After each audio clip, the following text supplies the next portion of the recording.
salt. Sodium chloride. We take having a readily available supply of salt for granted, don't we? We don't think too much about doing without salt.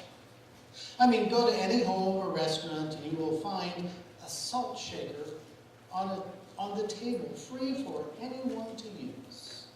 If you go to the grocery store, you can get a whole pound of this stuff for under $2.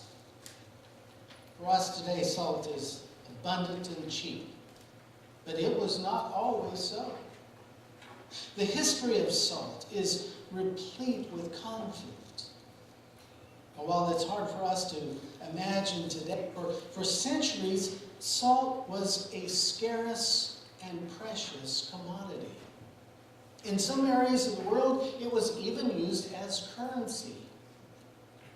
Wars have been fought over it, and at times it was even worth its weight in gold. Also, here's something else for us to consider. How much thought do we give to having an access to fresh water? We here in the Midwest are very blessed. We don't worry about water too much. We have an abundant supply of it, but fresh, clean water is an issue in many parts of the world, as well as in much of our western United States. I mean, California is just coming out of one of the worst droughts in its history. Both salt and water are necessary for us to sustain life. But if you put salt and water together, it becomes pretty useless. Salt water makes up our oceans, plays a vital role in our climate, but apart from treating an occasional sore throat, or filling an aquarium so we can put some of those exotic fish in it, apart from that, it's really not good for much of anything. You can't drink it, you can't water your yard or your garden with it, or eventually it will kill both. Our world needs fresh water. About 97% of the water on Earth is salt water. That only leaves 3% as fresh, usable water. And with the ever-increasing world population, which causes an additional demand for fresh water, developing technology to remove the salt and the other minerals from water is vitally important.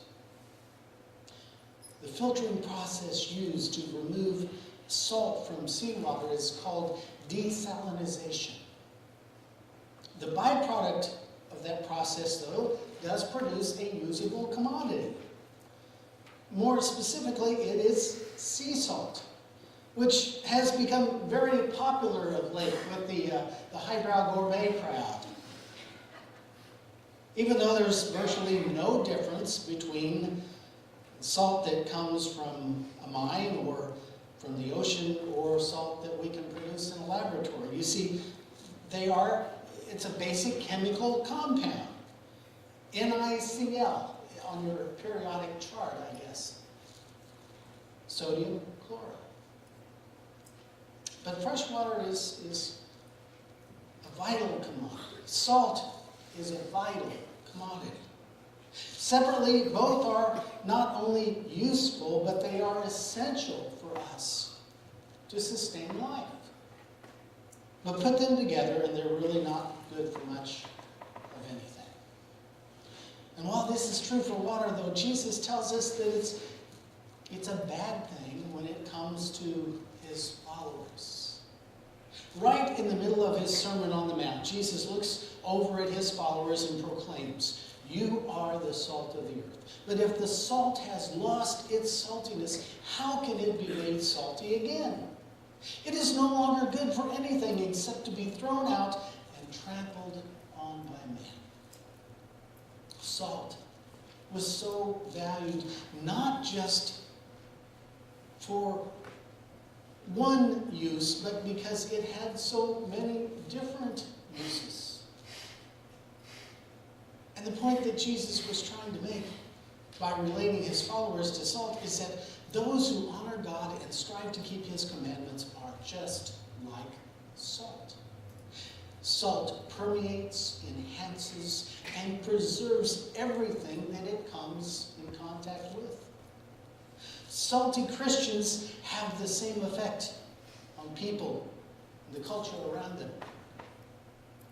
We demonstrate our saltiness when we talk about our faith by how readily we are willing to admit our own faults, by how we love our neighbors, by how we treat our enemies. Others can see our saltiness by how we help people who are in need, or keep our promises, or by our good character and our good behavior. So how can we spot a desalted Christian? Well, remember what Paul said in his letter to the church in Rome. He said, "Do not be conformed any longer to the pattern of this world, but be transformed by the renewing of your mind." Romans 12:2. You see, a salty Christian is to stand out from the crowd. We are to be in the world, as Paul said, but not of the world. So many good church people in our society today, though, it seems that they don't want to appear different. They want to fit in. They don't want to stand out from the crowd.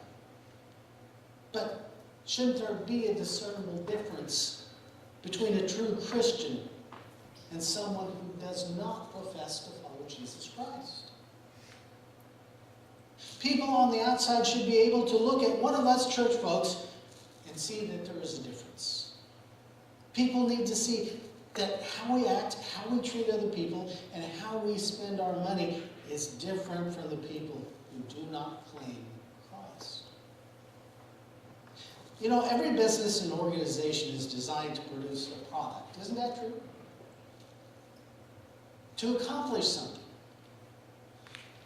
You know, either to produce something of value or to help people have fuller lives. An apple tree produces apples, right? A candy factory produces candy.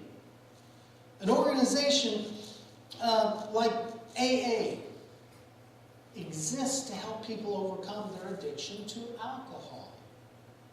The Boy Scouts teach skills and help grow young men into responsible adults.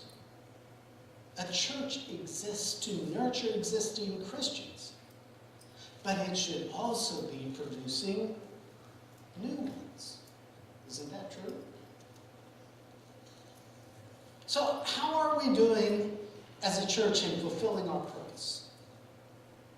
Can people in our community easily see that we are producing what we are producing? Are we bringing new people into faith in Jesus Christ? Are there countless stories in our community of changed lives being told about us because this church exists, because of the work it does in this community? Unfortunately, many churches in America today have so politically corrected the gospel message in order to make it more palatable to the culture that it has lost its power. Many churches and many Christians have become so afraid that they might offend someone that they have lost their saltiness. We're no longer producing what we ought to be producing. There was a book that came out about 7 years ago, and the title of it is Almost Christian: What the Faith of Our Teenagers is Telling the American Church by Kendra Creasy Dean. And what Dean says most churches are producing today are not Christians, but something else. She says since being labeled as religious has become somewhat of a negative thing in our culture today. So many people, they want to say, well, I'm spiritual, but I'm not religious. A lot of our young people then have become satisfied with just being semi-religious, Dean says. Oh, many of them go to church and they're involved with youth groups, but it's mostly for social reasons, not because they have a deep desire to follow Jesus Christ. She calls them moralistic, therapeutic deists. Now, we'll unpack that.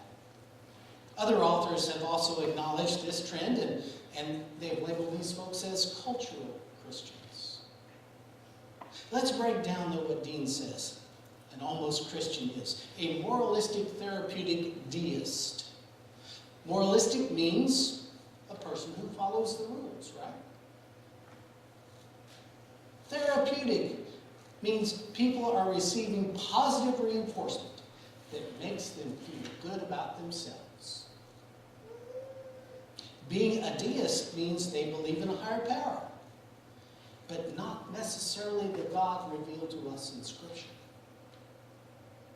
These are young people that are taught to be compliant and complacent, tolerant to a fault.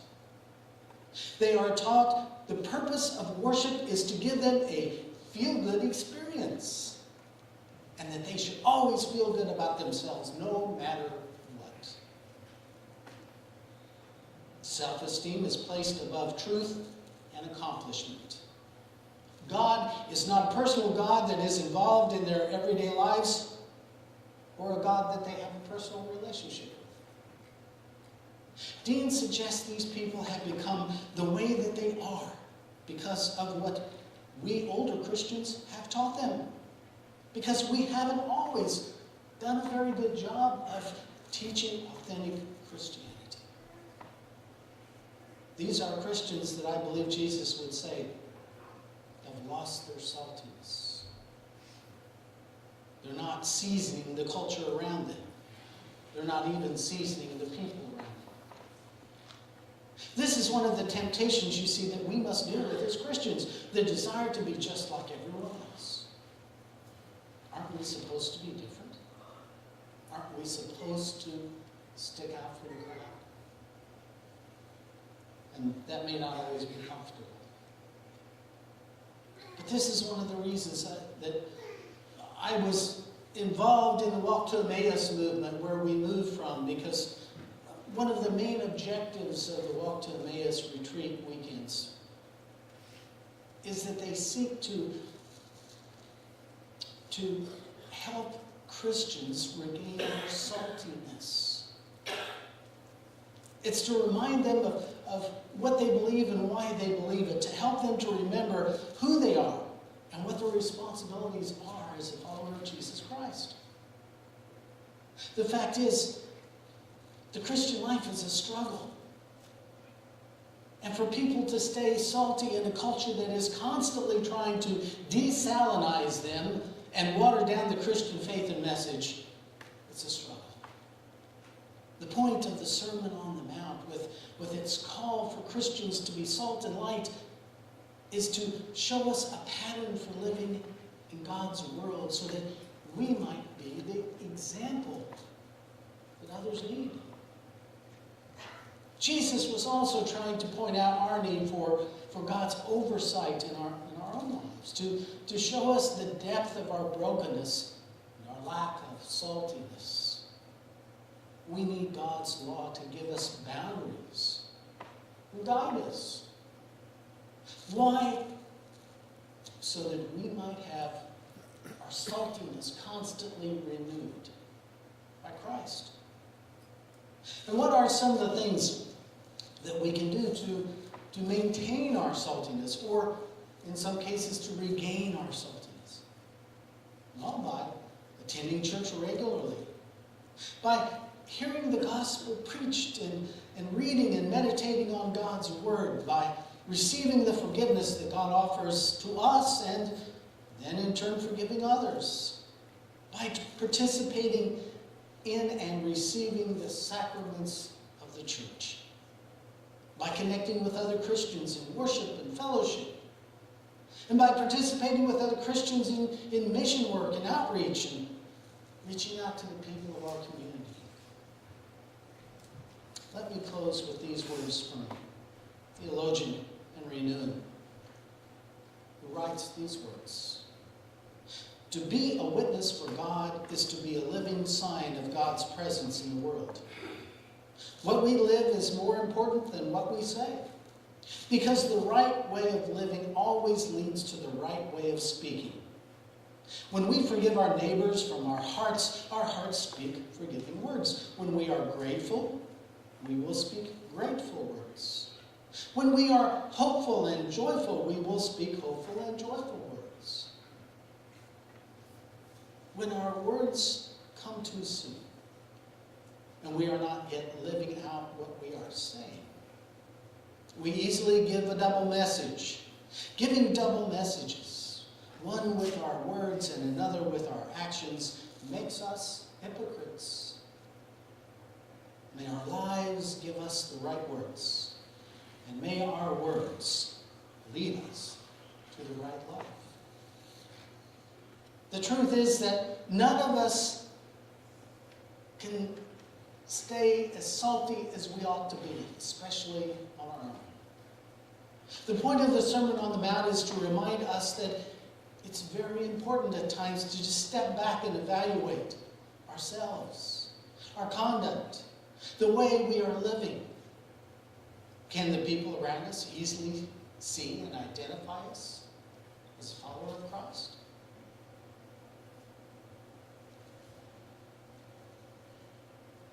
It is truly up to us to practice the things that will help us to stay salty, so that we can be salt and light to a world that is in desperate need of seasoning and illumination.